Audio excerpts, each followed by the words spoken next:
अंधविश्वास ये एक ऐसा शब्द है जो सुनते ही अनेक चित्र हमारे दिमाग में उभर आते हैं। कहीं नींबू मिर्च लटकाया जा रहा है तो कहीं काले कुत्ते को देखकर रास्ता बदल दिया जाता है। भारतीय समाज में तो अंधविश्वास मानो सांसों में बसा हुआ है। पर क्या आपने कभी सोचा है कि इन मान्यताओं की जड़ें कहां से आती हैं और हम क्यों इन्हें आंख मूंद कर मानते चले जाते हैं? अब जरा सोचिए, यदि हम अंधविश्वासों की जंजीरों से मुक्त हो जाएं तो जीवन कितना सरल, स्पष्ट और तार्किक हो सकता है। और इस दिशा में सबसे रोशनी देने वाला नाम है गौतम बुद्ध। उनके विचार, उनकी शिक्षाएं और उनका दृष्टिकोण आज भी उतना ही प्रासंगिक है जितना कि 2500 साल पहले था। गौतम बुद्ध ने कभी अंधविश्वास को सीधे सीधे नहीं अपनाया। उन्होंने हमेशा सत्य को खोजने पर बल दिया और कहा कि जो भी स्वीकार करो उसे अपने अनुभव और विवेक से परखो, न कि किसी धर्म ग्रंथ या गुरु के कहने मात्र से। इस वीडियो में हम जानेंगे कि अंधविश्वास आखिर क्या है, ये कैसे उत्पन्न होता है और बुद्ध के दृष्टिकोण से इससे कैसे बचा जा सकता है। तो आइए बुद्ध के विचारों की रोशनी में अंधविश्वास के अंधकार को हटाने का प्रयास करें। अंधविश्वास केवल धार्मिक परिप्रेक्ष्य में नहीं होता, ये हमारी सोच, संस्कृति और सामाजिक संरचना में भी गहराई से जड़े जमाए होता है। जब कोई व्यक्ति बिना तर्क, प्रमाण या अनुभव के किसी बात को सच मान लेता है, वहीं से अंधविश्वास की शुरुआत होती है। बहुत बार ये डर के कारण होता है, भविष्य के डर, मृत्यु का डर या किसी अनहोनी की आशंका। समाज इस डर को एक ढांचे में डालता है और फिर परंपरा का नाम देकर उसे आगे बढ़ाता रहता है। धीरे धीरे ये अंधविश्वास बन जाता है। धार्मिक संस्थाएं, परंपराएं और यहाँ तक कि परिवार भी इस प्रक्रिया में भूमिका निभाते हैं। जब कोई बच्चा बड़ा होता है तो वो अपने बुजुर्गों से जो सीखता है वही उसका सच बन जाता है। अगर उससे कहा जाए कि काली बिल्ली रास्ता काट जाए तो काम बिगड़ जाएगा, तो वो बिना पूछे इसे मान लेता है। अंधविश्वास का सबसे बड़ा हथियार होता है अज्ञान, और यही वजह है कि गौतम बुद्ध ने ज्ञान, अनुभव और तर्क पर जोर दिया। उन्होंने कहा, किसी भी बात को इसलिए मत मानो कि वो किसी धार्मिक ग्रंथ में है, किसी बड़े व्यक्ति ने कही है, या इसलिए कि बहुत से लोग उस पर विश्वास करते हैं। केवल उसी पर विश्वास करो जो तुम्हारे अनुभव और तर्क से सही लगे। गौतम बुद्ध की सबसे बड़ी विशेषता यही थी कि वे अंधी आस्था में विश्वास नहीं करते थे। उन्होंने हर बात को जांचने परखने की शिक्षा दी और यही वैज्ञानिक सोच की नींव है। बुद्ध ने कभी दावा नहीं किया कि उनके पास सभी सवालों के जवाब हैं। उन्होंने तो उल्टा कहा कि जब तक स्वयं अनुभव से ना समझो तब तक किसी बात को सत्य मत मानो। ये दृष्टिकोण उन्हें उस समय के सभी धार्मिक गुरुओं से अलग करता था। कलाम सूत्र इस दृष्टिकोण का सर्वोत्तम उदाहरण है। इसमें बुद्ध ने कहा, किसी बात को केवल इसलिए मत मानो कि वो परंपरा से चली आ रही है, वो किसी गुरु ने कही है, वो शास्त्रों में लिखी है, बहुत सारे लोग उस पर विश्वास करते हैं, वो तर्क में सही लगती है लेकिन अनुभव से नहीं जानी गई है। बल्कि उन्होंने कहा कि जो बात आपके अनुभव, तर्क और आत्मज्ञान से मेल खाती है उसी को अपनाओ। इस तरह का विचार उस समय के लिए न केवल क्रांतिकारी था बल्कि आज के लिए भी बेहद जरूरी है, खासकर जब समाज फिर से अंधविश्वास की ओर झुक रहा हो। गौतम बुद्ध ने धर्म को एक वैज्ञानिक, अनुभवजन्य और नैतिक दृष्टिकोण से देखा।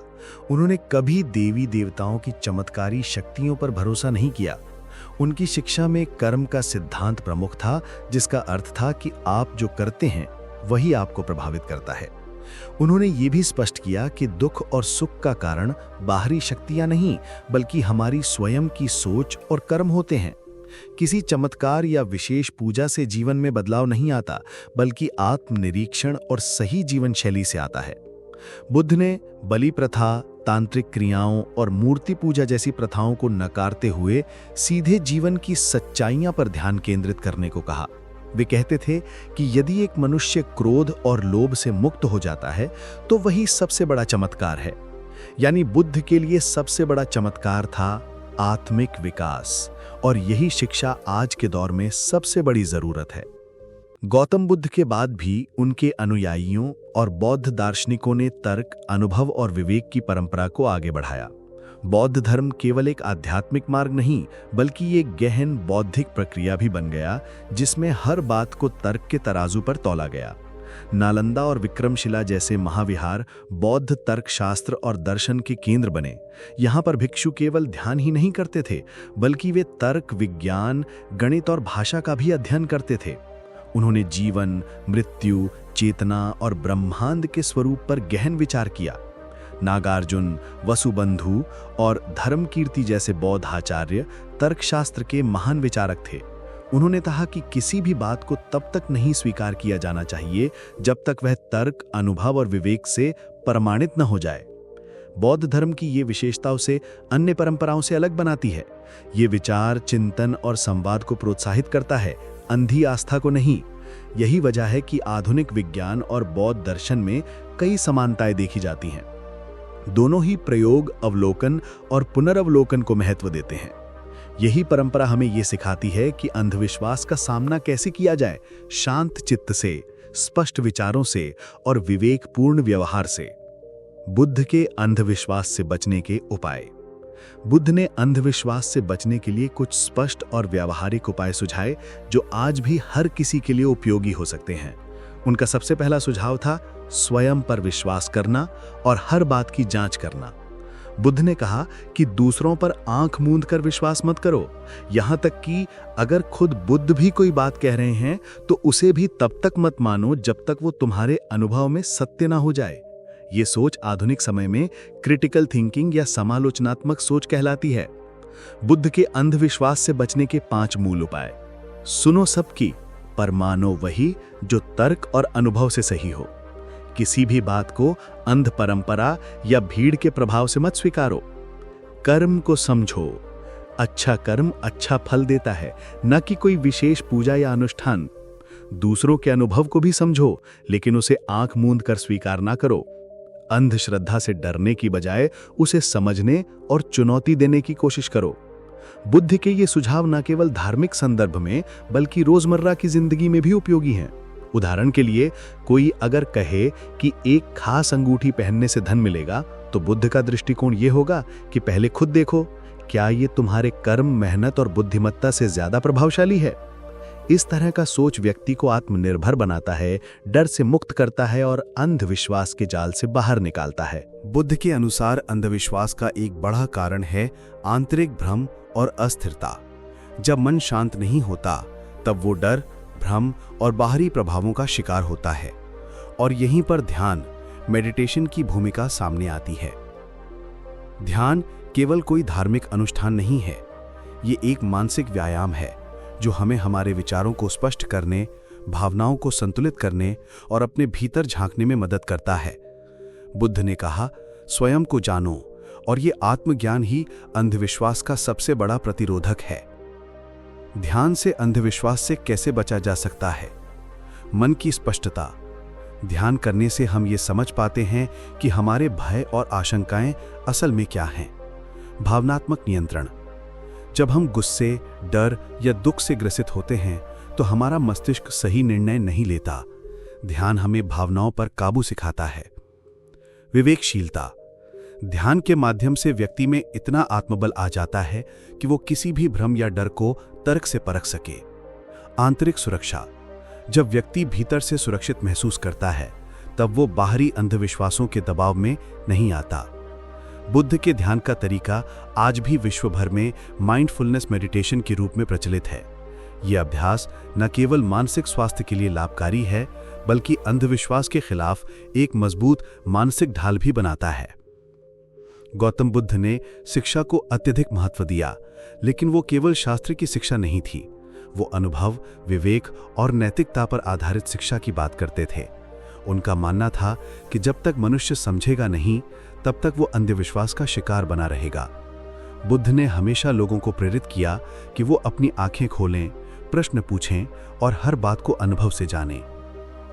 यही कारण है कि उनके शिष्यों से वो बार बार कहते थे, अतः दीपो भव, अर्थात अपने दीपक स्वयं बनो। शिक्षा से अंधविश्वास कैसे मिट सकता है? प्रश्न पूछने की आदत। जब लोग सोचने और पूछने लगते हैं तो वो किसी बात को यूं ही नहीं मानते। तथ्यों को समझना। शिक्षा व्यक्ति को ये सिखाती है कि वो क्या सही है और क्या केवल डर या परंपरा पर आधारित है। सांस्कृतिक आलोचना। शिक्षित व्यक्ति समाज में प्रचलित रूढ़ियों पर प्रश्न उठाता है और बदलाव की पहल करता है।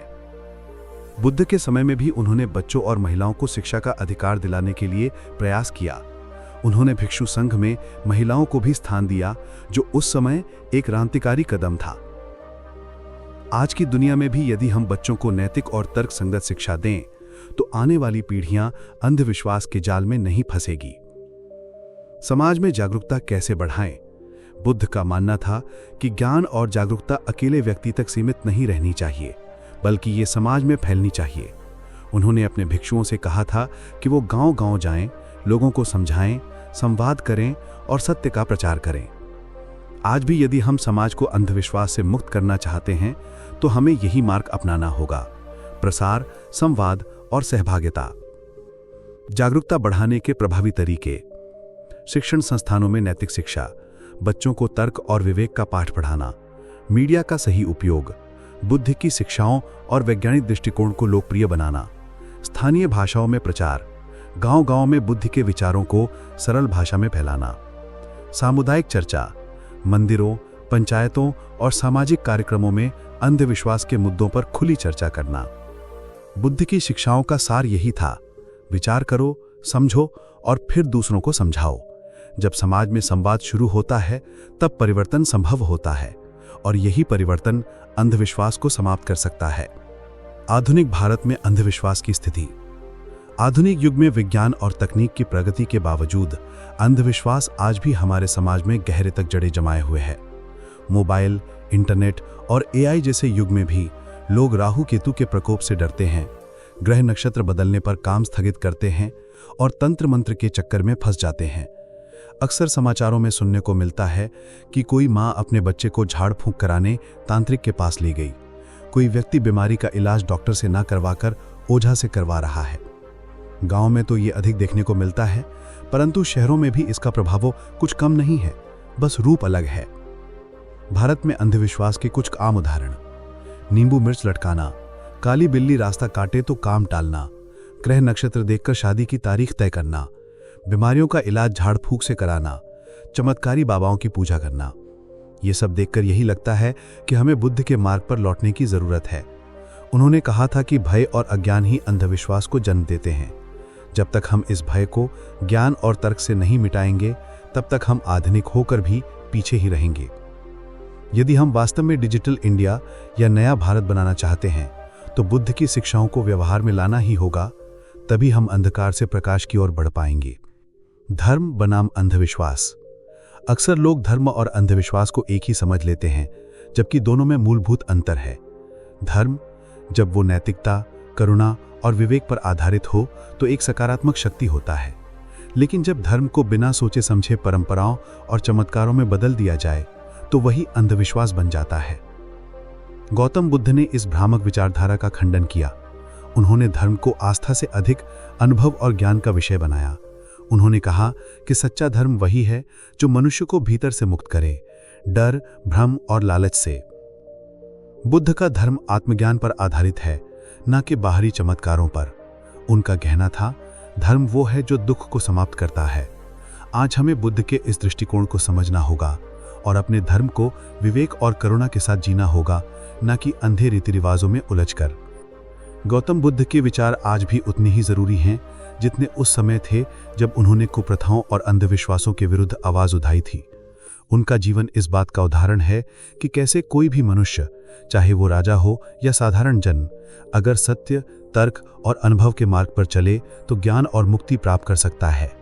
आज के युग में जहां विज्ञान और तकनीक का बोलबाला है, वहीं दूसरी ओर अंधविश्वास भी तेजी से फैल रहा है। इस दोहरेपन को मिटाने का एक ही उपाय है, बुद्ध का दृष्टिकोण। हर व्यक्ति को यह समझना होगा कि चमत्कार या भाग्य से ज्यादा महत्वपूर्ण है कर्म, अनुभव और विवेक। यदि हम हर बात को स्वयं जांचें, परखें और समझें, तो कोई भी अंधविश्वास हमें प्रभावित नहीं कर सकता। आइए हम सभी ये संकल्प लें कि हम न केवल खुद अंधविश्वास से मुक्त रहेंगे, बल्कि अपने परिवार, समाज और देश को भी इस बंधन से आजाद करने में योगदान देंगे। अगर आपको ये वीडियो पसंद आया हो और आप गौतम बुद्ध की शिक्षाओं से कुछ सीख पाए हों, तो कृपया वीडियो को लाइक करें, अपने दोस्तों के साथ शेयर करें और चैनल को सब्सक्राइब करना ना भूलें। सब्सक्राइब बटन के साथ बेल आइकन भी दबाएं ताकि ऐसे ही प्रेरणादायक और ज्ञानवर्धक वीडियो सबसे पहले आप तक पहुंचें। कमेंट करके ज़रूर बताएं कि इस वीडियो से आपने क्या नया जाना और अगली बार आप किस विषय पर वीडियो देखना चाहेंगे। आपका एक लाइक, एक शेयर और एक सब्सक्रिप्शन हमें और भी प्रेरित करता है ऐसे सकारात्मक और जागरूकता फैलाने वाले कंटेंट लाने के लिए। धन्यवाद।